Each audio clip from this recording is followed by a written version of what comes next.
Okay, welcome to today's MSP Success Experts Corner. I'm seeing all of our people just crowding on in here. We're actually just looking at registrants, Brad, who I'll introduce in a minute. We're wondering how many people are registered for this. We've got hundreds. That's awesome. It You all means want to hear a lawyer? What's wrong with these people? I What's know. I'm going like, on? who wants to learn about contracts? Oh my Like, God, most are they experts. nuts? It's crazy. All right. Well, we've got hundreds of people who either want to learn about it, because they know they need to, and it's something that, we hate to spend the time doing things we don't enjoy or we're confused by or that overwhelm us, and so we just Yeah. kind of keep on pushing it to the bottom of the list and stick our head in the sand and pretend like we'll be okay. So those of you here on live, and even those who registered and getting the on-demand recording, thank you for pulling your head out of the sand. We're going to talk contracts today, and I've got quite the expert on for you guys to teach you about this. You may or may not be familiar with them. I know, Brad, you've been in the MSP space, for a long time now, helping out, hundreds of MSPs. We've had you as a speaker, at some of our events. Mhm. TMT, our parent company, has had you, and just a long relationship with you, and quite the known expert in the industry. So I Thank you. appreciate taking the time out to be on here today. Glad to be here. Glad to be Yeah. here. And as we were discussing right before we got on air, I lost internet power in my office. So I quick ran home to a home office, but we're here. I'm Yeah. ready. Looking Yes. forward to this. So, Yes. yes. Yes. Yeah, Perfect. it'll be For fun. those of you who don't know Brad, you're probably in the minority, but I will tell you a little bit about him. He's not just, some guy that we decided to have on who happens to be an attorney. No, he's a founding partner, of his law firm, Law Office of Bradley Gross, and they have been specializing in transactions involving MSPs, technology service providers, VARs, if that's a term that you were around for back in the day, cloud solution providers. So that is his expertise. How long has your law firm been around, Brad? My firm has been open now since 2011, and I have been representing MSPs. I was once the director of information technology law for one of the largest law firms in Florida. I did that about 10 years before I opened my own law firm. So, yeah, we've been around for about 23 years in total. Yeah, you've Mhm. you've seen the trends, you've ridden the waves, and helping MSPs, adjust and build their contracts to protect them. We've seen a lot of stuff Yeah, for yeah. You sure. also have your own podcast, so you've got your professional microphone there, That's technologybradcast.com. I'll true. throw that link here, Mhm. into the chat once we get Thank started you. here if you guys want to check it out. But what do you talk about on that podcast? What do you cover on it? Everything that an MSP needs to know, but it won't hear from anyone else. Everything from how to negotiate terms to what the latest issues and trends are that you need to be aware of. We really talk about things in a very matter of fact way. It's only geared for MSPs. So there's no other, well, we're going to talk about dentists today. No, it's MSPs. And each podcast is only between 8 and 12 minutes or so. Oh, So they're short bits of information. You could take it, walk your dog, listen to it. By the time you come back, you're done. And I apologize for that New York accent when I said walk your dog. I'm yeah. sorry about that. It's Well, you might still hear a there. y'all slip in here and there from, Yeah, well, it a couple years in happens. Nashville will do that. Exactly. So, okay, well, I want to go ahead and turn the floor over to you, Brad. I know you've got a lot of content to cover today, Yeah. quite the special treat, a version of this we did at Producers Club a couple months back. I was there in person, and when you got off the stage, you kind of got bum rushed by a bunch of people, a bunch of questions and It was people. great. Yeah, it was awesome and great conversations that came from it. And so Mhm. I want people to know too, we want this to be as interactive as possible. That's what Brad said. So if you have questions, type them into that question box right there. Mhm. You can put them into the chat as well. You might get lost in some of the different chatter that goes on there. I pay attention to both. I'll be monitoring that. But ask questions, I'll interrupt Brad as he's talking about what he's talking about if it's a relevant question. Interrupt. And we'll just deal Absolutely. with, yeah, we'll deal with whatever your question is, right then and there. You've got I almost said unfettered access to, an expert attorney and MSPs and MSP contracts, but who knows what people will ask if if I open it up to unfettered Well, access. that's why you're monitoring the chat. But yeah, that's fine. We'll go with that. Okay, well, You Brad, know, I'm gonna let you take over, share your screen, so. and get into our Mhm. content for the day. Okay, so this is what I'm going to do. I'm going to now share my PowerPoint screen. Let's make sure I do this right. Share. Okay, if I'm doing it right, you now see my PowerPoint. It looks great. You're good to go. Looks good. Okay. So, welcome everyone. We're going to talk today about contract mistakes made by MSPs. And by the way, the contract mistakes I'm going to be speaking about are made by all MSPs. I have, I'll boast for just 6 seconds. I have counseled more MSPs than all lawyers combined, close to 8,000 over 23 years. And I can tell you that the mistakes we're going to talk about and how we're going to fix them are experienced by MSPs that are just starting out to MSPs that literally have dozens and dozens of employees. Okay. So if you see that you're committing one of these mistakes, don't think, oh, gee, am I the only one doing this? You're not the only one doing this. Lots and lots of people are, lots and lots of MSPs are as well. Okay. So comfortable with that. Let's talk about the ground rules. And there are no ground rules. If you've ever heard me speak, there are no rules. Okay. The one promise I will make to you is that this will be a jargon free zone, meaning I don't speak in jargon. If I start talking about wherefore and heretofores and all, then I want you to throw something virtually heavy at me, chime in there, because the whole idea here is that if you understand a concept, you should be able to explain it. And I understand it. And I want you to explain these things so you can walk away and say, I learned something. Okay. So really, no rules, no jargon, ask questions. What you see on the screen there, that code, write it down, as well as my email address. Why? Why am I asking you to write down a code MSP success in my email? Hang on to that. We'll get to that a little bit later in the presentation. But right now, I want you to take MSP success, which I actually see I spelled totally incorrectly, by the way. How come spell check didn't find this? It should be one C and two S's, not two C's and two S's, not one C and three S's. I don't know why. Maybe that was a trick, or maybe it was a mistake. Who knows? Anyway, just write down MSP success and keep it next to you, because we're going to touch on it in a little while. So I'm going to first start by summing things up. Ready? You're doing it wrong. What are you doing wrong? You're doing a lot of stuff wrong. Okay. You're doing it wrong. Now you may think, oh no, I had an attorney look at my documents, and it's the same guy who did my estate and my tax filings. No. You're likely doing it wrong. And the whole idea today is we're going to tell you how to make it right. Okay. So let's first delve into what happens when you do it wrong, right? When you make mistakes in your contract.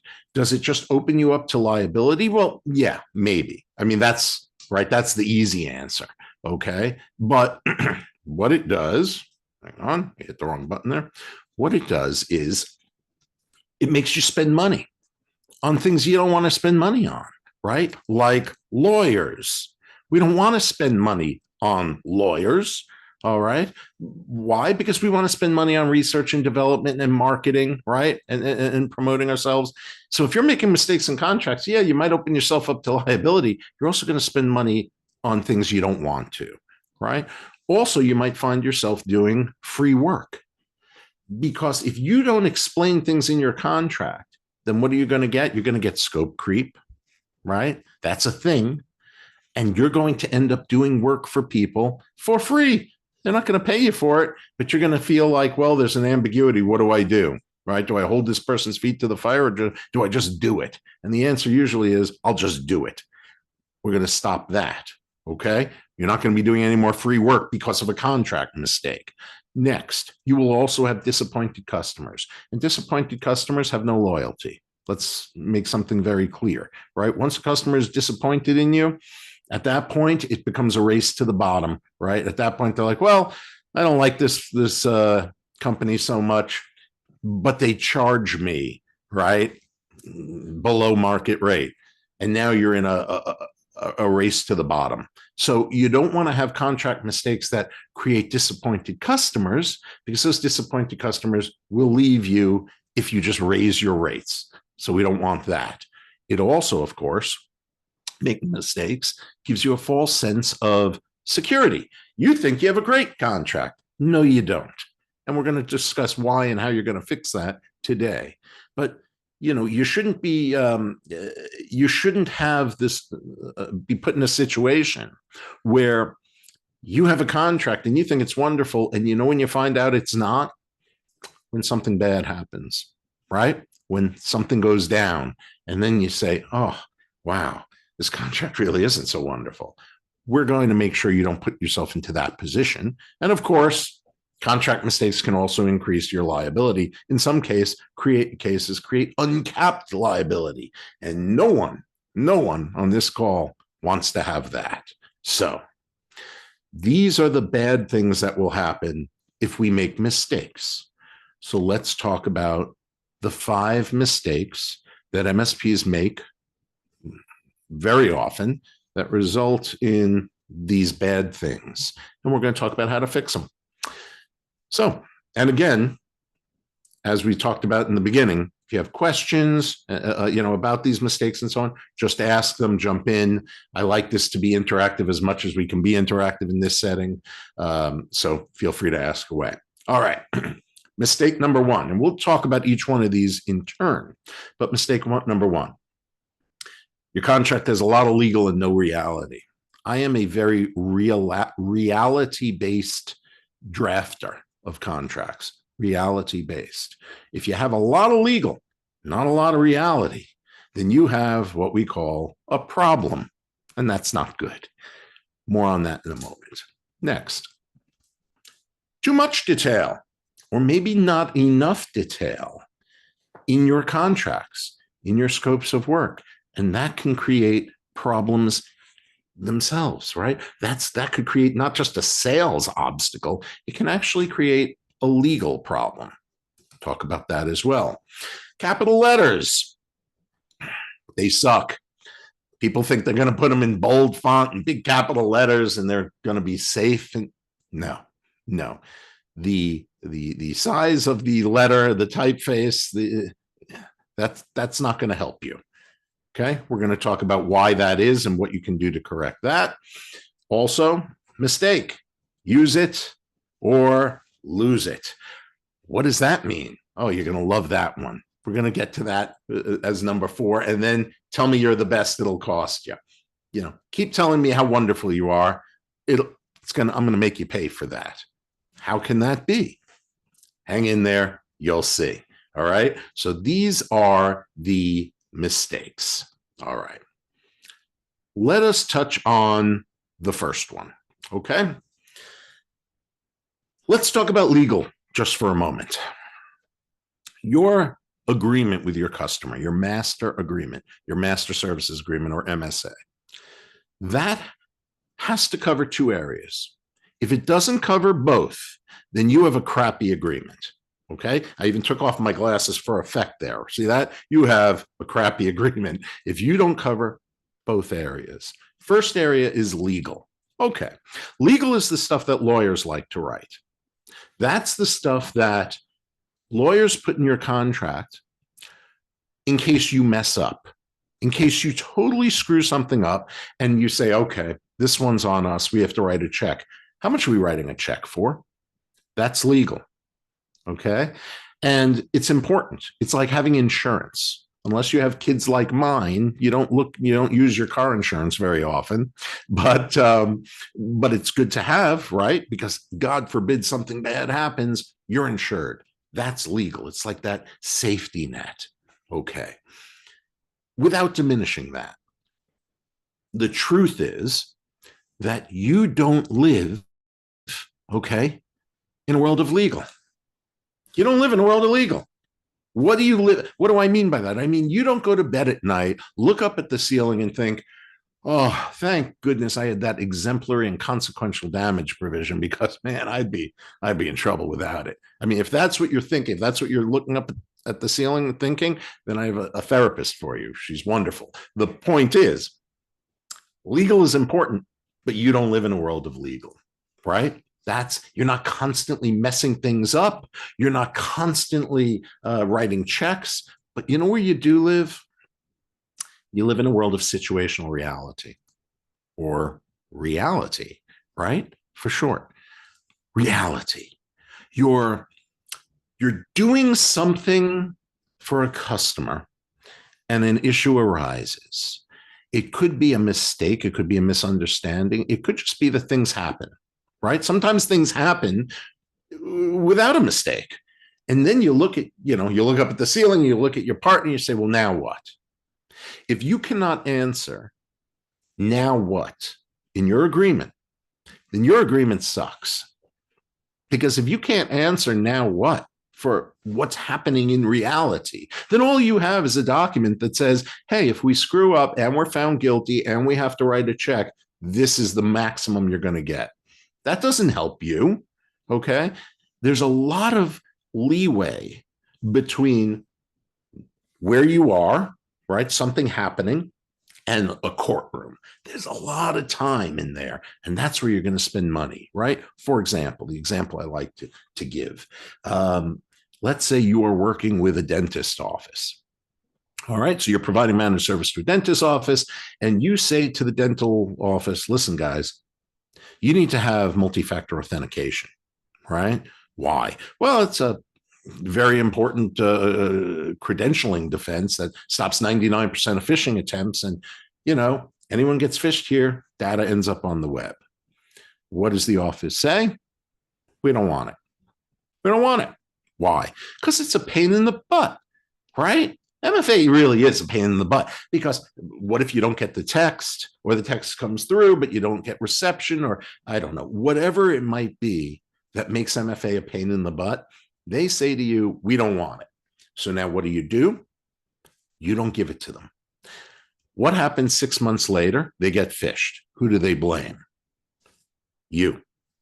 Where's the camera? You.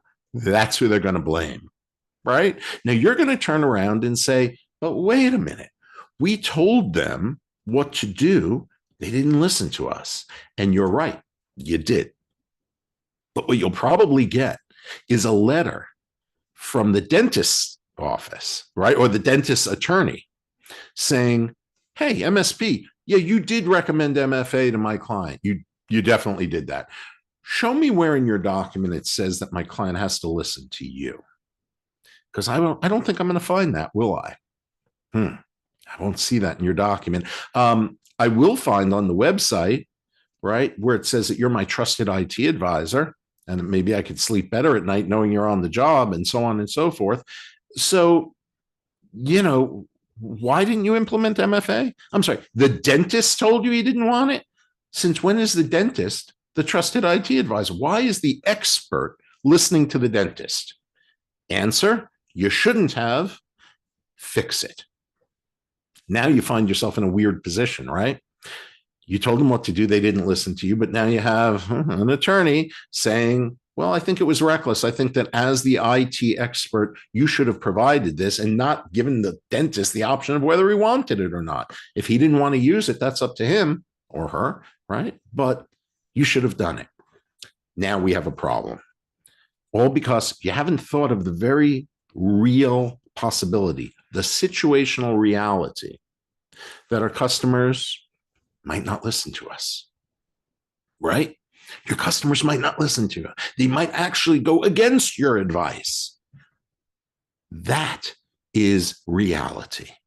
And if you have an MSA that is only based on, hey, we're going to waive special exemplary consequential damages. Well, what about when the customer doesn't listen to you and then demands that you fix it? We're not in court, but you're going to spend a lot of money in time, forensic teams, right? Thinking about what you got to do. That's because you have to address reality in your agreement, right? Too much legal, not enough reality. Here's another reality. Everyone listening to this is in the same boat. You do not provide most of which you offer. What do I mean by that? I mean, you don't provide an endpoint solution, an endpoint malware solution. You don't provide that. An upstream provider provides that. You facilitate it. You resell it. You don't provide it. But unless you explain to your customers the very real fact that as an MSP, there are things that you will provide, right? Installation, move, add, change, that kind of thing. You'll do that. You'll install agents, software agents, that you'll provide. But everything else is merely a facilitation or a resale of a third-party solution. And you have to explain as an MSP that you're not going to take responsibility in the same way for things that you provide, right? You'll take responsibility for that as that which you are only reselling or facilitating. You have to explain that should an upstream provider fail, you'll try to offer a workaround if one's available, but you're all in the same boat. Okay? That's reality. Reality is you actually don't provide most of what you offer. And if we, took a poll right now and said, what realities can you think of? We would all come up with dozens of realities. I mean, this is what I do all day. Okay. For the past 23 years, I've seen realities. I've dealt with them. I've negotiated around them. We've litigated some of them. The point is, there are a lot of realities out there. Co-managed situation, right? Co-managed situation. So you're providing a co-managed solution, and the internal IT department or the other vendor is doing something that impedes your progress. What do? Do you do nothing? Do you ignore them? Do you just run roughshod right through it? Does your agreement even have the word co-managed in it? Because co-managed is a reality. And if it doesn't, you're missing reality, right? And if we thought about all these things, co-managed situation, transition services, right? Regulatory compliance, security, the vulnerabilities, the limitations. This is what needs to be in your MSA. If it's not, you have to change that. Okay. So from now on, we're going to talk about, when we talk about MSAs, I want you to think about reality and ask yourself, am I covering? And if it's not, okay, then you're going to change that, which goes back to that MSP success code I talked about earlier. More on that in a moment. So that's mistake number one. Too much legal, not enough reality. Okay. Mistake number two. Too much detail versus not enough detail.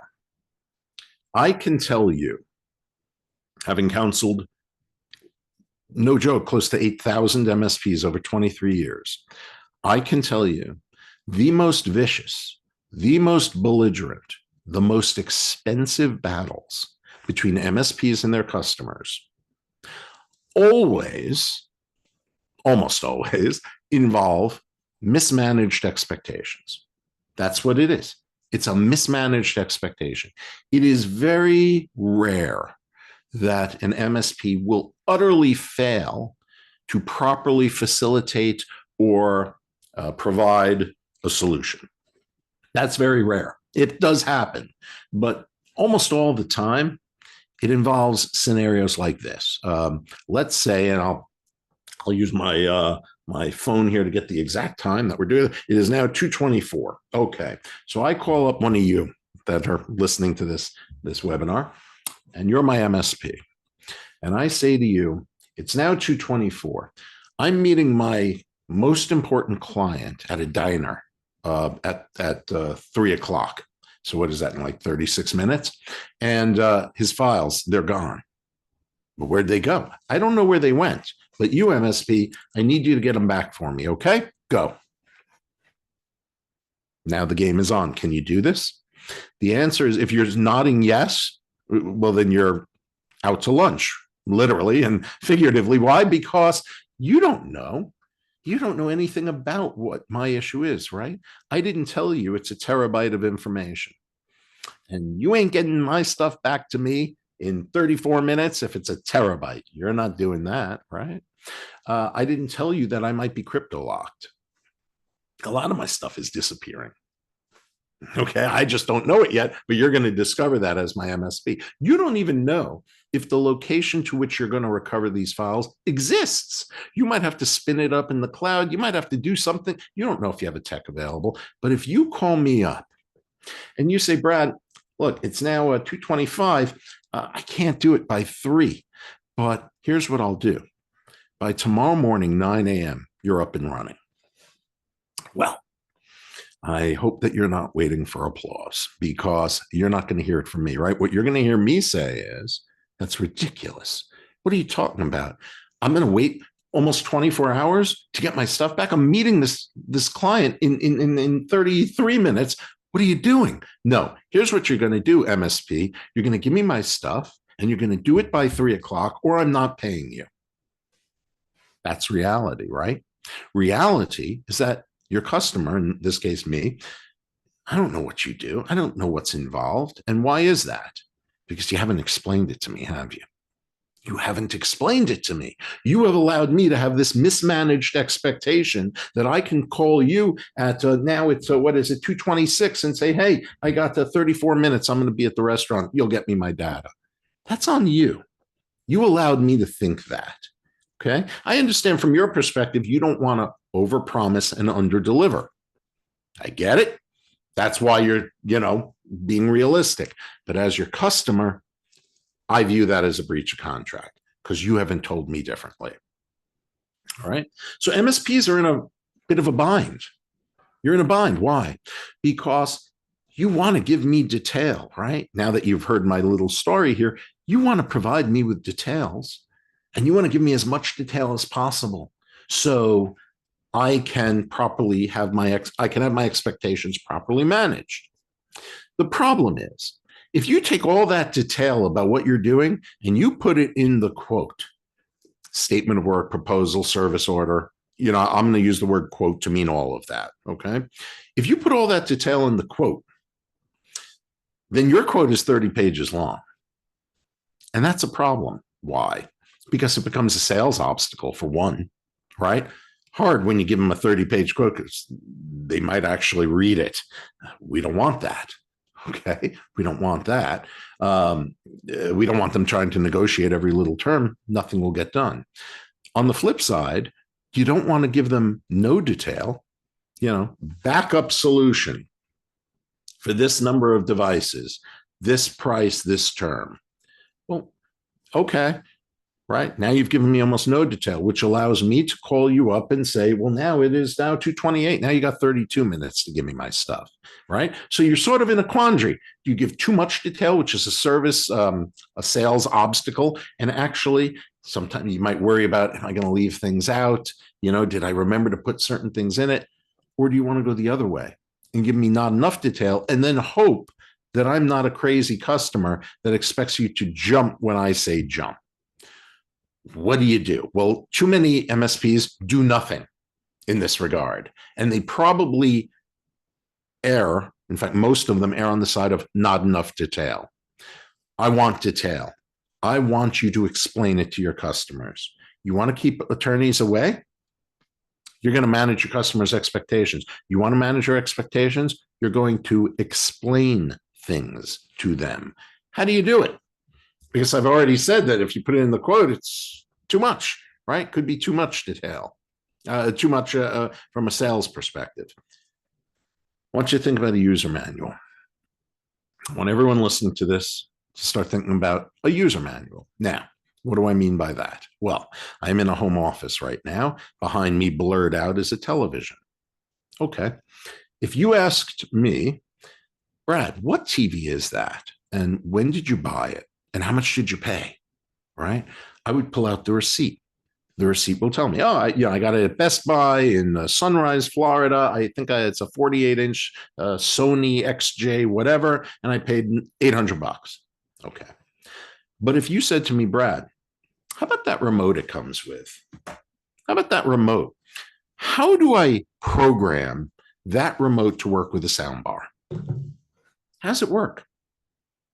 I can't pull out the receipt. The receipt doesn't tell you this, right? The receipt just tells you what it is. What tells me how the thing works? What tells me how that TV works, what it does, what it doesn't do, what its limitations are, what its warranty is. How do I contact Sony? The user manual. Sometimes it's online, sometimes it's in the box, but that's what you're going to go for, the manual. The manual describes everything that the TV does, right? Okay, what does this have to do with you? Well, all the services that you're providing, all of them. I don't care what vendor you're using. I'm vendor agnostic, okay? But I promise you that whatever service you're using, it can be described in a vendor agnostic but service specific way, right? Think about your awareness training, security awareness training. Don't care who you're using, okay? If I said to you, starting 2 weeks from now, you can't use it, you got to switch vendors, what are you going to do?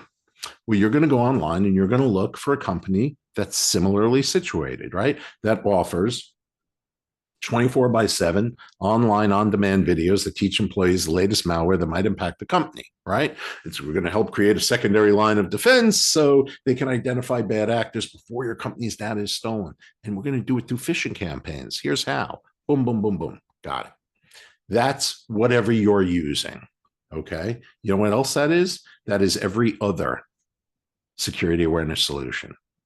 Every other one, right? I'm not endorsing any, but you might be using a KnowBe4. Okay, that's also Breach Secure Now. It's also Bullfish, CyberGuard 360, right? Infama, Proofpoint, because they all do that, right? I'm not suggesting one over the other. I'm just simply saying there's a common denominator, and that's a good thing because that means that you could take every service you're doing, okay, that you're providing or facilitating, you could describe it in a vendor agnostic way, which means if you switch vendors for whatever reason, you don't have to change your description because it's still 24/7 online on-demand videos that teach employees the latest malware, blah, blah, blah, right? So what if, I want you all to think about this, what if you all had a user manual that described what you're doing, how you're doing it, and the policies and the procedures that you're following whenever you offer services? And what if we took that manual and we posted it? We posted it on a non-public, non-indexable location. So you're going to direct your clients to it, okay? And your colleagues won't find it and borrow from you, right? And what if we did that? And by the way, what if we took your MSA and we also put that online? Because now we know it covers legal and reality, and we post that. Now, your quote will start off by saying, this quote is governed under the terms of our MSA located here. Boom. The services in this quote and all the policies and procedures that we follow whenever we implement or facilitate a service, those are located in our services guide, user manual, right? Located here. Boom. By accepting this quote, you accept our MSA and our guide. Any questions? Contact us. Now here's your quote, right? Now your quote could be 2 or 3 pages long, but you're still explaining everything you do. You're managing expectations. You're lowering the bar of entry because it's posted. They don't have to sign all this stuff, but you're providing it to them. Now you've managed expectations. You can have as much detail as you want, and that's how you avoid the problem, right, of too much detail versus not enough detail. You're going to come up with a user manual. More on how we can help you do that in a moment, but that is how you're going to address this mistake. Okay? Moving on. Mistake number 3, I think we're up to. So, capital letters in bold font will protect you. Somewhere along the line, decades ago, someone must have thought it wise or a good idea to put things in big bold letters and that, or capitalize things, and somehow that protects you better because it's bold. It said it, it's the written expression of screaming at the customer, right? So it's bold, it's capital letters, it protects you. No, it doesn't. Okay? No, it doesn't. Yes, capital letters and bold print allow things to stand out, so you can be better. you will have more confidence that if they actually read the document, they'll see it. Okay. But just because capital letters are in bold, and just because you may have taken some, boilerplate stuff that look good because it's in bold and capital letters, I guess this is going to protect me. No. Common mistake by MSPs, right? What am I talking about? Well, let us look at the screen that I have here. And I've put up two provisions, and they are both intended to limit an MSP's liability. Okay. The first one says, in no event will a party's liability for all claims in the aggregate, okay, everything, exceed the amounts paid to the MSP in 12 months preceding the date of the claim. Okay. Pretty good, right? Your liability is not going to be more than 12 months. The second one, different way of putting it. In no event will a party's liability for all claims in the aggregate exceed 1 month of service fees. Awesome, right? So you could do whatever you want to do, and you've limited your liability because it's in bold print, and they've agreed to it, right? No, that is not true. Okay. And I invite all of you, either while you're watching this, if you happen to have your MSA handy, or after this webinar is over, go back and look at your big bold letters and see if something like this is in there. Sometimes it'll say, in no event will the liability exceed like 12 months, or, ready, the amounts paid or payable under this agreement, paid or payable. If you have any of these on in your agreement, you have a problem. Why? Let me pick this apart. Ready? Let's pick apart the one, the paid or payable, that I just gave you. So if you are if I'm your customer and I'm giving you $5,000 a month, okay, and I'm your customer for 6 months, and you mess up, what is your potential liability? All right.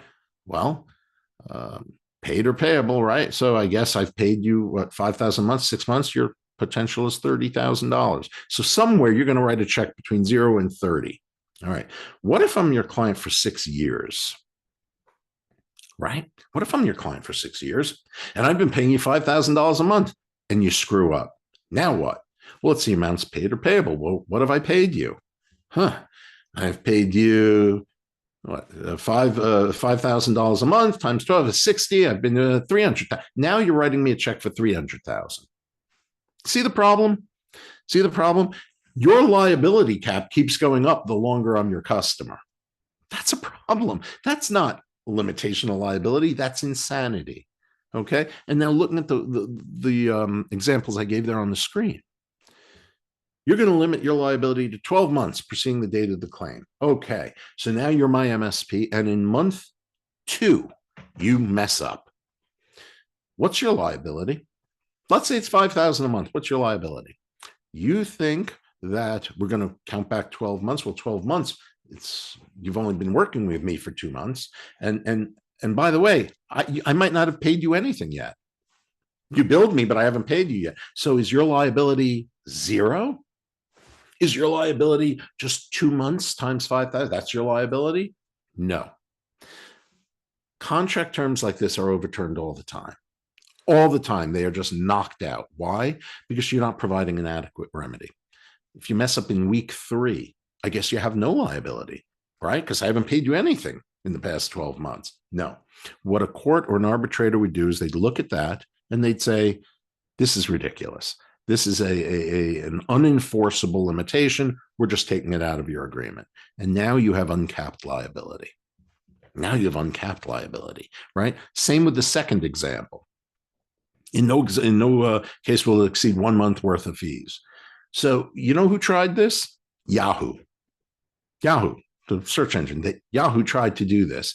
And a lot of people didn't like that they did it. And I call it appellate courts. Because what they did, okay, as a perfect example, it's called In Re Yahoo, if you're so inclined to look it up. In 2010 and 2012, for a number of years, they were having in their email system, they were having serious security problems. A lot of security leaks, a lot of data was being leaked out. They knew about it. They really didn't, it's alleged, do much to fix it. So after this had happened 2, 3, 4 times, a class action was brought against them for a lot of money, saying you're not adhering to security standards, you've breached our privacy, and so on. All right. Yahoo defended itself by saying, when you signed up for our email, you agreed to a provision that basically said something like this, that we're not liable for more than you've basically paid us for this system, right? For this service. Well, it's free. Right. Exactly. That was their point. They said, so since you agreed to that, what are your damages? You've agreed that we don't have to pay you anything more than you've paid us. You haven't paid us anything. So they went to the court and they said, Judge, dismiss this case. Dismiss it. We can't be sued because even if we did what they said we did, they agreed that our limitation of liability is Zippo. And you know what the court said? The court said, I will, what I think of that defense is Zippo. Court didn't like it. Court said, you're not going to provide an email service that people rely on and then just say, we have no liability. No good. That is unconscionable. Court sent it back down to the trial court. I believe it's been long settled since then. But the idea is this: you can't have a contract where you so limit your liability that a customer would look and say, "You got to be joking." So you're going to give me what, $500, $1,000? No, a court wouldn't enforce it. An arbitrator wouldn't enforce it. So what you need to do to fix these things is you need to, well, first of all, I wouldn't, if I were you, do these types of things without talking to counsel. But the idea is that you want to have a limitation of liability that offers solutions and offers possibilities, regardless of the situation. For example, what if I had something that said your liability as an MSP is limited to 6 months worth of fees, okay, or $15,000, or the amounts that are paid under an insurance claim. Okay. There's no scenario in which there wouldn't be an adequate remedy. All right. If we mess up in week 3, well, we count back 6 months, that doesn't work. Well, that's why we said 15,000, right? Well, that doesn't work. Okay, that's why we have insurance. See what I'm saying? Just because you have bold capital letters doesn't mean it's good. You need to really think about things as I'm talking about them. Okay. In terms of, am I providing an adequate remedy? Would a court look at this and go, no way? And you don't need to be a lawyer to read these things and think, court probably wouldn't go for that. I wouldn't go for that if I was on a jury, right? If that's what you're thinking, you need to change the way you're doing things. So limitations of liability, you're not going to put things like the amount paid or payable, because that's never decreasing, always increasing limit. And you always want to have a remedy. So 12 months proceeding or 1 month, no good. Okay. Now, did you write that down? Did I spell it correctly there? Yes. Now I spelled MSP success correctly. Okay. Why am I asking you to write that down? Because as sort of a thank you to MSP Success, Robin Robbins, for having me on and allowing me to do what I'm doing here. If you send me an email and in the subject line or somewhere in that email, you say, hey, saw the webinar with MSP Success, and you say MSP Success, so I know that you saw that webinar. What we will do is you will get a free consult with me in my office. Normally it would cost you about $500. It is a thank you to MSP Success for doing this and allowing me to do this with you. So write that code down, take advantage of it, email it to me, and you will have a free consult with me. You're going to see you'll send me your documents. Be happy to take a look and chat with you about them. And I think we have a question. Is that why you're on Yeah, the you saw screen, me pop Allison? on. Yeah. Yeah, No, yes. that was great stuff. And I didn't know you were going to do this, for our attendees, a free consult, and that's so generous. Thank you. I know that you love Sure. helping people, but I mean that's amazing. Me dealing with attorneys, I know that it's costly, and so to be able to get like a free consult, very generous of you. Every Thank little you. bit helps. And I mean that. Every little bit helps, right? 500, saving $500 and get some, good advice and thoughts and set you in the right direction. Absolutely. So Well, keep yeah. that in Okay. mind. So we do have a couple questions here. I had Jason's come in first. He said, by posting your MSA and or other documents online, what is the best way to keep it up to date? And are we required to Great inform our question. clients of said updates? Who wrote that? Jason? Jason. Jason, you're the man. Okay, because you just asked a very, very, very important question. Okay. How do you keep documents updated? And I'm going to go even further with that. And I'm going to pose the question, how do you implement a contract? Let's say Brad Gross or any lawyer wrote a new contract for you. You'll love it. You're like, this is so much better than what I had. But I have all these other companies under an old contract. How do I implement it? Right? How do I update? How do I implement? Okay. I'm going to give you all 45 seconds of law. And once I do this, you will actually understand this as well as lawyers do, maybe better, because a lot of them don't know what they're talking about. Here's the law. Two parties to a contract, okay? Two parties to a contract.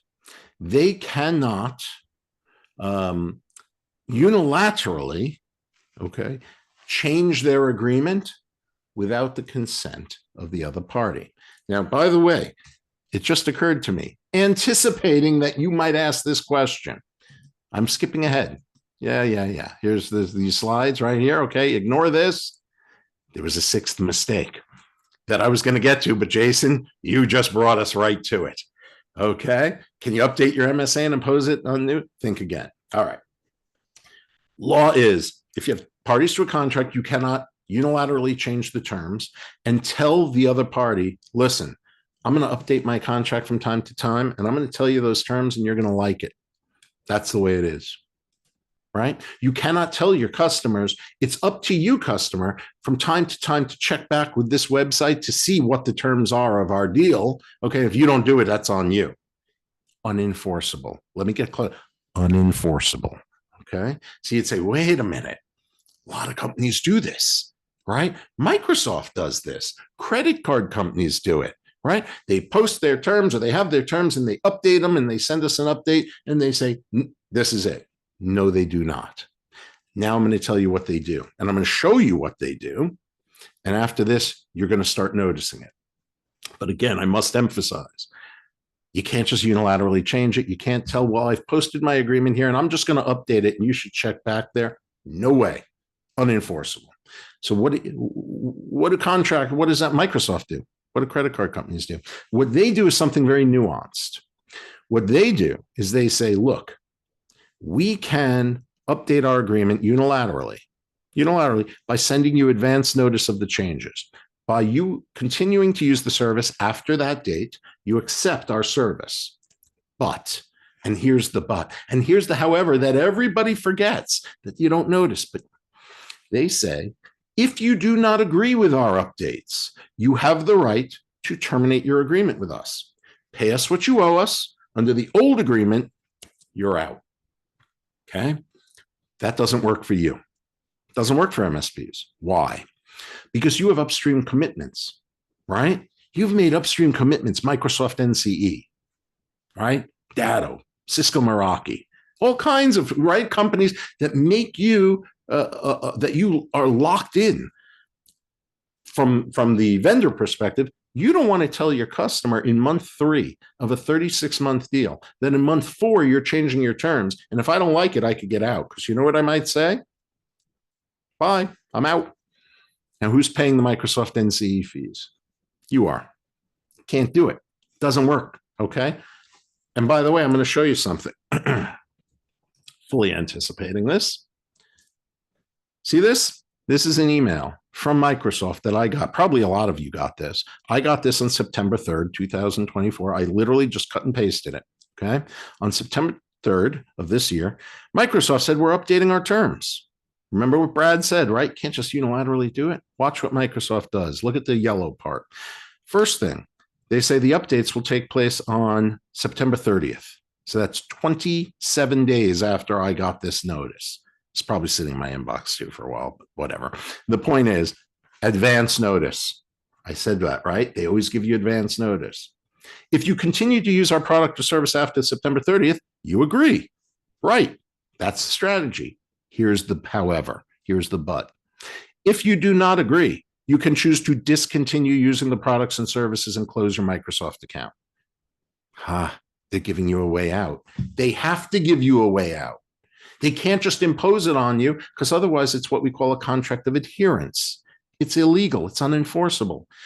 Now, will you leave Microsoft? Probably not. And they know this. Okay. But they're telling you, you don't like it? Bye. There's the door. Door's right here. Go. That doesn't work for you. So what are you going to do? Okay. What are you going to do? Here's what you're going to do. Let's say you have a new agreement. Okay. You want to implement it. There are two ways to do it. First way, you're going to send an email to your customer. Okay. Dear Joe, Joe's our customer. Our general counsel was conducting a housekeeping audit and noticed that we're not operating under the latest version of our document with you. Okay. So here's what we're doing. We're sending you a quote for the services we're currently providing to you. You'll notice that the quote does not change the scope of services, the fees, or the timing. Instead, this is now governed under our new MSA, located here. Boom. We also have a services guide. Remember, it all ties together. A services guide that explains what we're doing and how we're doing it. That's located here. Boom. This quote, once you accept it, is now governed under our new MSA and our guide. If you have any questions, just contact us. Thank you. We're looking forward to continuing to work with you. What you will find is that most of your customers will sign it. You know why? Because they're going to look at you and say, well, are you changing the services? No. Are you locking me into a longer term? No. Oh, you're raising your fees? No. It's just our jerky attorney, right? Blame it on the attorney. It's our jerky attorney. We have to update this for compliance purposes. That's what we're doing. They'll sign. What if you don't want to do that? Then you're going to wait for a touch point, a renewal, right? At which point you will then implement your documents from that point forward. And the theory is that as people renew and sign on, the old stuff will die off by attrition. That's the way you do it. That's the enforceable way to do it. Okay. And again, it's not just coming from Brad. Yeah, I've represented 8,000 MSPs. Go to that. Take a look at what Microsoft does, right? I'm not making this stuff up. They know what they have to do. And now I'm giving you the secret, literally, that Microsoft knows. I suggest you follow it. Okay. Now, wait, I'll go back here. Was there another question? We do have another question, but if you're continuing on in this one, feel free. Let's do one more question, then I'll continue on this next mistake. Go ahead. Okay, so this is an anonymous attendee question. Anonymous? Anonymous. Should I blur out my face and pixelate it? I think I'm going to pixelate my face when I answer it then. So, okay, it says our quote templates only have signature lines for our client, not us as the MSP. By linking the MSA and manual into the quote description, is it legally binding if only the client is signing off and not us? Yeah, listen, at the end of the day, okay, what you're getting into is a little bit of the legal weeds, but I'm not running from it. No jargon. Here's the deal. And again, there might be nuances to this that you should check with counsel of, but I'm going to give you the general concept. Parties are free to accept an agreement on whatever terms they want, in whatever manner they want. And it is not just because that you signed an agreement that now you've accepted it. Sometimes you can accept an agreement by action, right? I accept your service, therefore I've accepted the agreement. Sometimes you could do it by DocuSign or an electronic signature. Sometimes, right? Sometimes it's by implication. The idea, okay, is that when you offer a quote to a company, right, you are making an offer, right? Thank you for coming in the other day. Great meeting you and your team. Here's the proposal that we are offering to you, right? You can accept it by clicking here. If you didn't sign that, but you've made a proposal. If they accept it, you have an agreement, right? And if that proposal says it's subject to our MSA here and our services guide here, well, as long as that is done clearly and unequivocally, okay? You can't hide it. You can't put it in little font. This is subject to our MSA here, services guide here. By accepting this, you accept that. How can you accept it? Click where it says below. I don't care if you've signed your proposal or not. You've offered the proposal. It's binding on you. And if they accept it, it's binding on them. Okay? Okay. Let's move on with two more mistakes. Questions here. Yeah, and then let's go two more, and then I'll answer as many questions as we have time for. Okay, here we go. Mistake, to use or not to use. There's no scenario in which you should not be using your MSA. use it or lose it. If you do not use your MSA in all occasions, then you probably are not adequately protecting yourself. If you might not be protecting yourself at all. For example, I will often ask an MSP, I'll say, is everything done by a quote? No.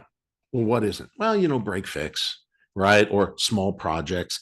We don't get them to sign off on that. Okay. We just do it. Okay. The problem is you can be accused of doing something wrong, even in the smallest endeavor, even in a little project work. You think that your liability isn't as large because it's a small project. Okay.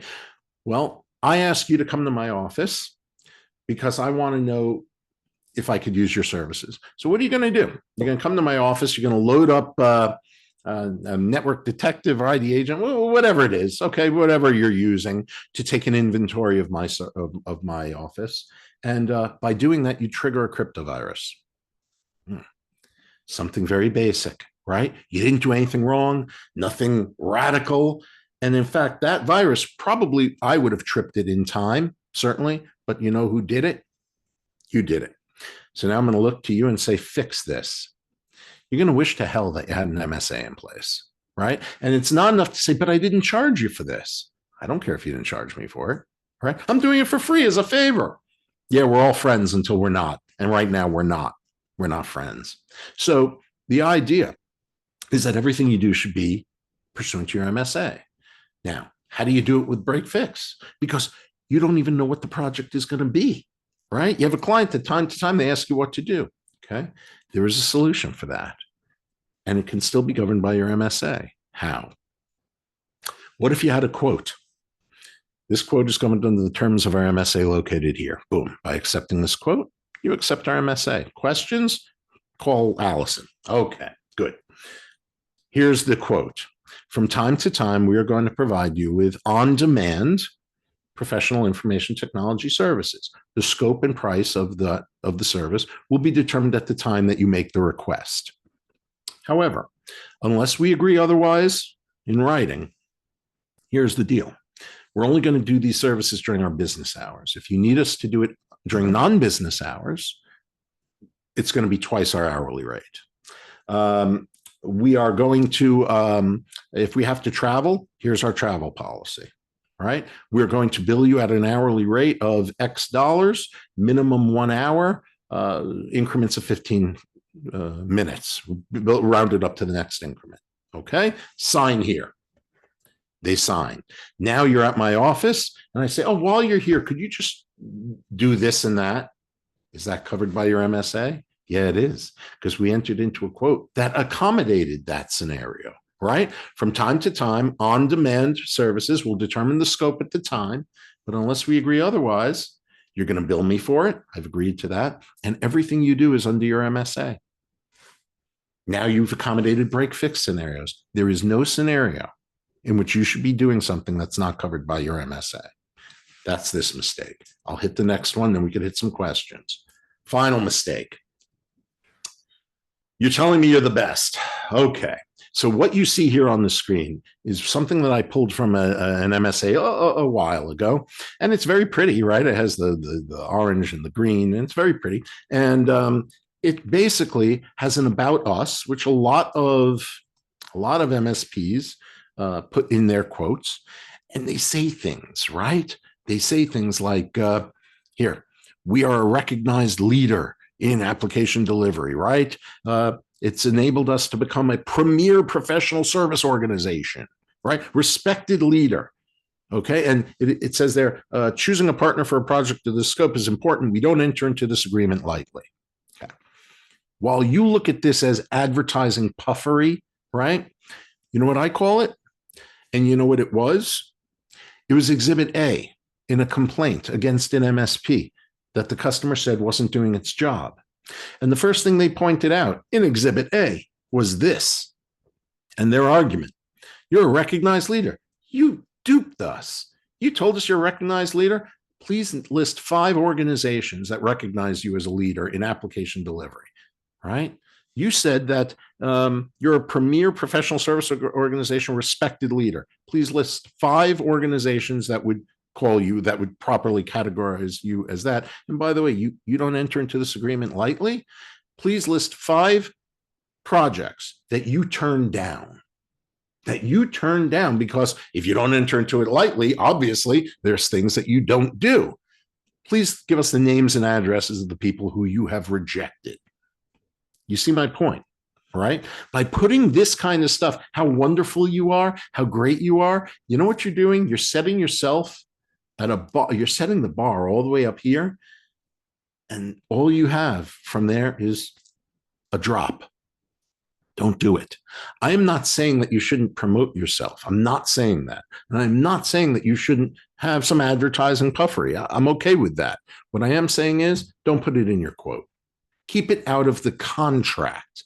Keep it where it belongs, right? In your advertising materials, in your website. And by the way, reality, your website should talk about the fact that things that appear on our website and our advertising materials are just that, advertising, information. They don't create contractual standards. You want to know what we're providing and how we're providing it? Look at the quote, look at our services guide, right? This kind of stuff, telling me how wonderful you are, no, don't put it in your, it's a common mistake. I don't want to see it in your proposals. Okay. Right there. What's next? What you want to do? Like I said, that code there down at the bottom, MSP success. You're going to email that to us if you want us to have a free consult with you. Take a look at your documents. Love to do it. With that, let me hear what other questions you have. Yeah, we've got some good questions that were coming in here. So the first one that I've held on is from Joseph. I know you've got a couple here, Joseph. So I'll start with your first one that you submitted and then get over to yours, Stevens. Question, you sign an agreement with a company signed off by the IT manager. They pay for years, then they want to cancel the contract. You ask them to pay for the services such as Microsoft NCE. They say the IT manager has no authority to sign even though they were paying for years. Yeah. How can we ensure the right person that has legal authority to sign is the one signing so they can't pull one of these? Yeah, good question. So it's I always find it funny in the agreement when it says, by signing below, you hereby represent and warrant that you have the power, corporate power and authority to sign this agreement. That is so utterly stupid. Why? Because if they don't have the power to sign and they sign it, then they don't have the power to make that representation or warranty either, right? You're asking them to, if they sign, they represent, they have the authority. Well, if they didn't have the authority, it doesn't really matter what they say that they have the authority to do, right? So what you're talking about is the situation that the contrast between actual authority and apparent authority. First things first, this is a reality, right? Reality is that companies will often try to weasel out of an agreement by saying, Mary didn't have authority to sign this thing. Okay, so what does your MSA say about that? About authorized contacts, and who are you going to rely on, right? When you are dealing with with a customer. First things first, I would make it very clear that in your MSA that for the purposes between you and your customer, you are going to rely on and their authorized contact will be anyone who has both either and or actual authority or apparent authority. Apparent authority defined as somebody who appears, given the reasonable circumstances, okay, reasonably appears to have authority on behalf of the company. And that could be someone who signs the quote, right? That could be someone who gives you directions over and over. That could be someone who's on the email thread all the time whenever the client is talking to you. And if a client then turns around, a customer then tries to say they didn't have authority, they have a big problem, okay? Because the situation you just described, where you're taking direction from this person, the company likely knew this person was giving you direction. The company was paying on that person's directions that you were following. That's going to be an apparent authority case that's going to rule in your favor. I mean, I don't know your specific facts, but I'll take that case all day long, that the company is going to be bound. But just because in your situation, we can say, oh, clearly this is apparent authority, they're going to be bound, you still want to address it in your MSA. You still want to talk about when you are entitled to rely on these things.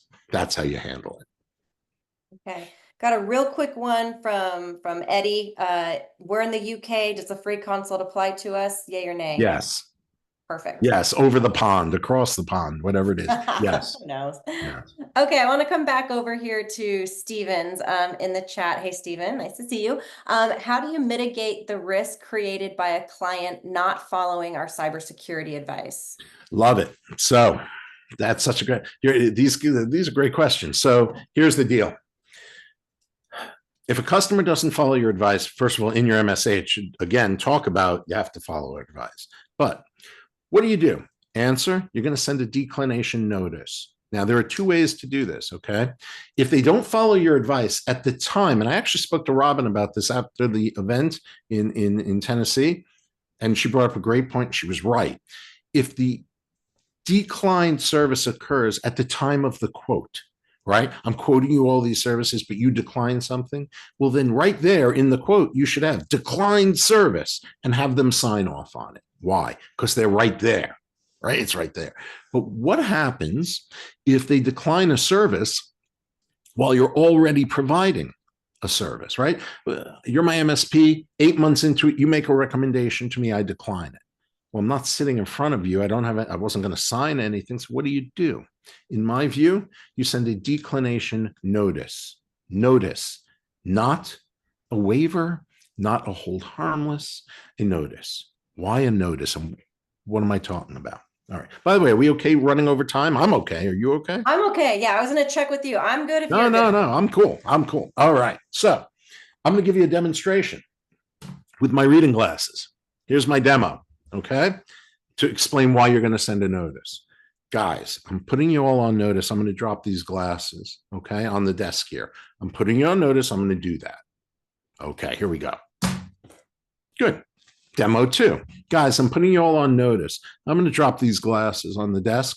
Before I do it, I'm going to turn on the chat and the video, and I want everyone, okay, to tell me that they're going to hold me harmless from and against any and all claims and causes of action arising from or related to foreseeable or not foreseeable, any claims or damages arising from me dropping these glasses. Okay, we'll do that. You're like, what? What are you talking about? Right. What did I do in the second example that I didn't do in the first? Answer, I gave you control. I gave you control. What do I mean? Guys, I can drop these glasses all I want. I could drop them on the table all day long, like this. Now, you might hear that and say, Brad, you're a jerk. I'm hanging up. I'm getting that. Fine, you could do that. All right, Brad, I would never hire you as an attorney because you dropped your glasses. Fine. But you can't stop me from dropping glasses, right? I can drop them all I want. Think about your services. if you are asking, if a client declines a service, okay, they decline it, then if your MSA is written correctly, you don't have to provide it, okay? If it's not in the quote, you don't get it. And if they declined it, it won't be in a quote, right? So if you now send me something that says, Brad, you've declined the MFA, and secondary line of credentialing defense, very important, and blah, blah, blah, blah, blah. You agree to hold us harmless and blah, blah, blah, blah, blah. Sign here. What happens if I don't sign? You've given me control, haven't you? What happens if I don't sign? And you forget about it and I get fished. I blame you. Brad, I sent you a declination letter. Did I sign it? No. Yeah, that's right. I didn't sign it. You know why? Because your salesperson told me that I was going to get it anyway. Or I wasn't sure. I'm still deciding. Right? I've injected you by asking me to sign, you've injected ambiguity in a situation where there should be none. Okay. What you should be doing is sending me a notice. Again, this is after the quote. This is if it happens during the process of service, managed services. You're going to send me a notice. Brad, on this day, we advised you to implement MFA. Here's what it is. Boom. Here's what it is intended to prevent from happening, the bad thing. Boom. Understand, we are not going to provide this service to you unless we agree to do so in the future in writing. Thank you. Send it. You're not asking my permission. Can you imagine you're asking my permission for you to not provide a service that I told you not to provide and legally you're not required to? You're asking my permission for that? What are you, nuts? No, no. You're going to send a declination notice. You're going to put it in your file, right? And that's it. You're good. And then if they later on said, oh, you did this and that, no, we sent you a notice. I don't need you to sign off on it. I don't need your permission. That's how you're going to do it. Okay. What else? All right. Good one. And also we got Paul saying, thanks for going over time. It's been really valuable. So, and a Yeah, couple sure. people saying, hey, booked a consult. So that's It's all great. right. I'm billing Robin. It's fine. Let's take another few hours. No, I'm joking. Go on. Clock's a ticking. Okay, next we've Wait. got Robin's calling. What? yes. Go on. Yeah. Okay, Randy. Hey, Randy, nice to see you. Should cybersecurity services have a separate MSA from IT support services? I don't see why they should, meaning I don't think so. I mean, look, if you're going to have a separate agreement for them, then you're moving away from the MSA model, right? Because your MSA is a constitution.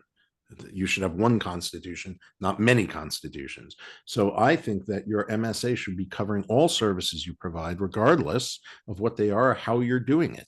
Okay. If you're limiting your liability for BDR and endpoint protection, then you're also limiting it for security awareness training or any other solution that you may be providing, dark web monitoring. To me, it's all under the umbrella of your MSA, and I don't see a reason why you have to have a separate document just because you're engaging in a more risky activity. If your MSA is written correctly, it covers risky, it covers moderate risk, and it covers little risk. Okay. Another one here from Joseph. Okay, so when doing a free network assessment for a potential customer, Yeah. should we get them to sign off on a $0 quote, or for example, $1,500, but then discount by 100%? No, I don't care about the price. You can have a $0 quote. That's okay. Have them sign off on it, acknowledging that what you're doing is covered under your MSA, right? So that's the second part of his question. Yeah, should this MSA be the same agreement, or should this be a separate doc? Yeah. Here's your quote. Ready? This MSA is covered under this quote rather is governed under our MSA located here. Boom. By accepting this quote, you accept our MSA. Here's what I'm going to do. I'm going to come to your office tomorrow around noon. I'm going to take a diagnostic test of the equipment that you have there, and I will give you a report about what you need. I am not charging you for this. You're a wonderful person. Sign here. Mm-hmm. Done. Okay. Now you trip a crypto virus, you're covered under your MSA. Oh, well, it was free. Doesn't matter. Your MSA applies. I don't care what the price. You don't have to charge 15 and discount it. An agreement is an agreement. That's it. And the consideration for that agreement is you providing the service of taking the inventory. That's the consideration. Okay. So yeah, you're fine. Okay. Holly asks, so are you saying that the MSA should list every service or product being provided? No, I'm saying your MSA should never list the service. It should be service agnostic. Services should not be listed in your MSA because they change, and anything that changes should not be in your MSA. Your MSA should be your constitution and never changes. Okay. Where do the services go? Those go in the quote. The quote is going to list what you're doing. Think about my analogy with my TV. Okay. MSA is the ground rules. Okay. The quote tells me what it is. I'm giving you this service, that service, this service. Now you want to know how it works and the policies that we follow in implementing it. Take a look at our service guide. Okay. So you have that triad. MSA covering legal and reality does not change. Ground rules. Think of the MSA as the rules that you see when you walk into a hotel spa. It does not say, hey, Allison, if you're here, no diving. It says no diving, right? Who are they talking to? Who's ever reading the damn sign? If you could see that sign, you're in the pool area, it means you. That's your MSA. I'm going to give you advice. This is my MSA. I'm going to give you advice. You should listen to me. If you don't, and something bad happens, that's on you and might be a billable event. That's my MSA. What advice am I giving you? I don't know what's in the quote. Right? What's in the quote? I might give you advice on a BDR. I might give you advice about XDR. I might give you advice about baking a cake. It doesn't really matter. If you're paying me and I'm giving you advice, you should listen to me. So services are listed in the quote and an explanation of them are in a different document. I suggest a user manual. Okay. Lisa's got a question here. Got all my friends on here today. Hey, Lisa. Somebody told me their attorney wanted them to list all their vendors on a web page for full disclosure. Mhm. I know you talked about being vendor agnostic, but any reason you would recommend something like this? No, I don't have a problem with that, right? That's a business decision. Um, you know, people are free to agree however they want. So you can say to your customer, listen, I'm going to use third-party solution providers. I might switch between them. And as long as the services don't negatively impact you, right, I can change them. Okay. So in that case, I'm not going to tell you who my vendors are. I'm just going to do what I have to do. Other MSPs take the approach, no, I like to show off the fact that I'm using, again, rattling off SentinelOne, WebRoot, Huntress, whoever it is. We like to show that this is what we're doing. Okay, great. Then you can create a user manual in which you talk about all the vendors that you're using, right? Nothing wrong with that. And then, but make it very clear when you're doing that, that you reserve the right to change vendors, including vendors that might not be on that list, to leverage discounts, to leverage new technologies and so forth. So I don't have a problem with it. No. Okay. I think this is the last question, and I'm going to leave it up to you if you want to answer it or not. But we've got, Wow, that's some setup. I know, like it's up to you. Oh, It's up look to at the time. I have to go. Go on. Let me hear this one. Joseph was just curious. He said, "What MSP does your firm use to deliver your IT services? I want to check out their website." so So I have internal IT people at my firm. Okay.